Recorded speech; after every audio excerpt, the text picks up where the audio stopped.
Ruqayya says, you mentioned that aqiqah is obligatory on the father. If you've reached adulthood and an aqiqah was never performed, what is the recommended approach to addressing this? Is it still obligatory? Is it still obligatory? Allahu a'lam. Allah knows best. I don't know. I need to revise that. Allah knows best. If I remember, inshallah, I'll try and answer that next week, inshallah, after revising that issue. Okay. But yeah, in terms of sunnah, then yes, of course, you can do it also as well. Amina Khan, love to hear, good topic. Jazakallah khair. Muhammad Jarjawi is watching. Bring them on camera. That's what notification I get when you guys join, or when some of you guys join. Reina Begum, at what age can children lead the salah? And can girls lead? Okay, boys can lead the prayer as long as they hit the age of tamyiz.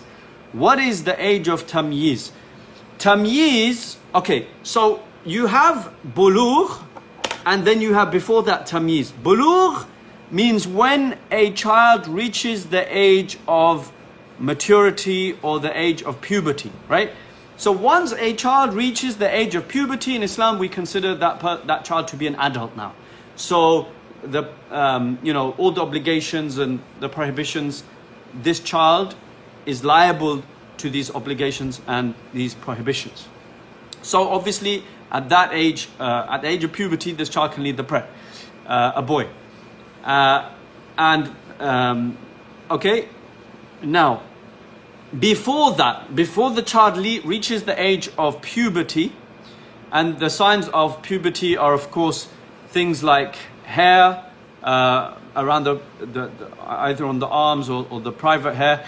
Also, if that child reaches the age of 15, also if the child has a wet dream. Okay, so at that, these are some of the signs of puberty. Okay, once any one of these signs happen, this child is considered to be now an adult. Okay, so all the rulings of adult apply on this child.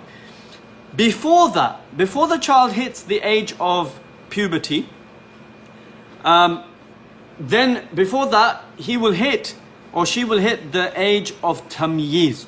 Tamyiz means discernment. Okay, so this child can now discern between right and wrong, between different things. He knows what he's talking about. He's got he's aqil, he knows what he's talking about. He's got his logic. He can discern between good and bad. He knows what's going on. He's not just, in his own world, right? So as children get older, there becomes a certain age, and each child differs. Like some children become more mature than others quicker, or quicker than others, right? So once a child reaches the age of tamyiz, which is when he can or she can discern and distinguish between good and bad, then at that point it is permissible for that child to lead the prayer. And they can also lead, according to the stronger view, they can also lead adults in that prayer. So as for boys and girls, boys can obviously lead both men and women, boys and girls, and girls can lead each other only, right? And a girl who has reached the age of tamyiz, she can lead other girls and also other women also, right? So that is fine. And in the case of when a woman or a girl leads the prayer, then she stands in the same row at the same level as all the other women. Okay, and Allah subhanahu wa ta'ala knows best. I hope that answers your question.